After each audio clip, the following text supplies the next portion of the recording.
call this story Jabber Piss. You know why? Keep watching, you'll find out. It does involve urine. This happened in 1982, my third gig with G.G. Allen and the Jabbers. It was a kid from Manchester. He was a fan of the band. He attended the University of Lowell. Somehow this kid convinced the University of Lowell, hey, let's let G.G. Allen and the Jabbers play at our South Campus mixer. Here's a flyer that I found online of the show.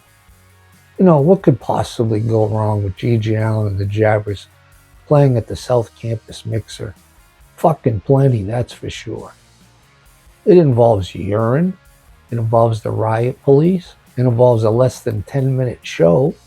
And to cap it off, Gigi got arrested that night. So we had a roadie named Guy. He was from Goffstown. For some reason, that show, he invited all these guys down from Goffstown. They came to the show. We get down to the University of Lowell. We're playing in this cafeteria, a huge cafeteria. Had some concrete columns like every 20 feet, like V-shaped. And there was a room off to the side. That's where the DJ was going to be. That's where they were playing, you know, the Thompson Twins and Thomas Dolby, the hits of the day. That was one side of the South Campus mixer. And the live show with G.G. Allen and the Jabbers. We had no light show. We were playing under fluorescent lights. Anyways, there were these big wooden platforms, like 8 of them, that we had to set up, put together. They were 4 feet by 8 feet, probably by 4 feet tall. The highest stage I've ever been on. You put all these heavy platforms together to make a stage. So we start setting up our equipment. I happen to look over. There's one of these Goffstown fucking guys. He's swaying. He's fucking out of his mind. He's got his dick out. Yep, he's pissing right on one of these columns. It's like, oh, Jesus. Great. So we end up setting up the equipment. We're getting ready to play. There's no more than probably 20 people in this freaking cafeteria. And half the guys are these Goffstown guys. So we start playing. So these Goffstown fucking knuckleheads think, hey, let's fucking start playing with these platforms. So these guys, like 2 or 3 of them, start picking up these platforms as high as they can on the edge, and they're just dropping them.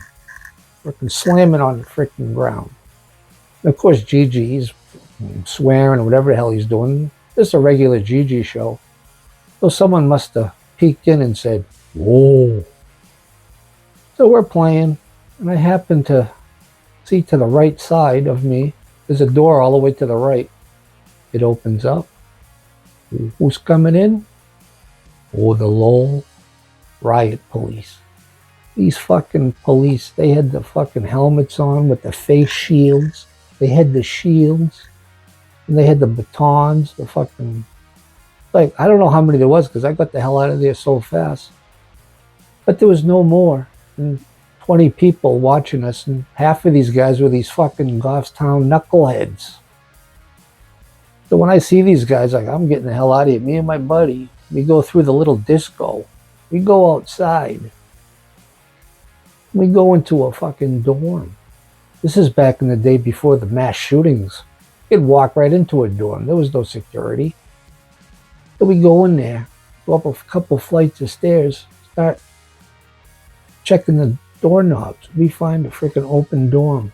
Me and my buddy go in there to hide. Like, the fucking cops are after us.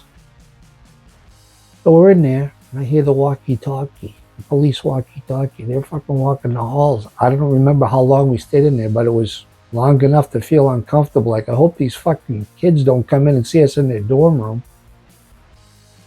Anyways, we get back to the van. We find out Gigi was arrested. I'm not sure who else was arrested. I'm sure there was a few other people, probably. So we decide, we got to go down to the freaking Lowell PD to try to bail out Gigi. So we drive down in the van to the Lowell PD. Me, Al is all I remember. I don't know who else was in the van and whoever was driving. So we get into the parking lot. And there's a cruiser there. A Lowell cruiser. Nobody's in it. but the window's cracked. So the light bulb in Al's head, it goes off. And when the light bulb goes off in Al's head, something fucking weird's gonna happen. So he tells the driver of the van, hey, he's in the passenger seat, Al. He goes, hey, pull up to that cruiser as close as you can on the side of it. So the driver pulls up. Al rolls down the window. He gets on his knees on the passenger seat. He whips out his dick. And he starts pissing in the cruiser. It took him a while to get his aim, but he got it. And he wasn't steady. He was fucking doing the sprinkler shit all over the fucking cruiser. I'm thinking, I hope the fucking cops don't come out. We're in big fucking trouble. They didn't come out. And I don't remember if we actually bailed out Gigi. I think actually he ended up spending the night in the Lowell fucking jail with a couple other knuckleheads. Because I saw a little blurb. I saw it online about Gigi Allen and the band. They got arrested and spending the night in jail in Lowell after that show. Well, I know for a fact I didn't get arrested. Al didn't get arrested. I don't know if the drummer Steve L got arrested. I know Gigi did. Maybe a couple of these knuckleheads from Goffstown.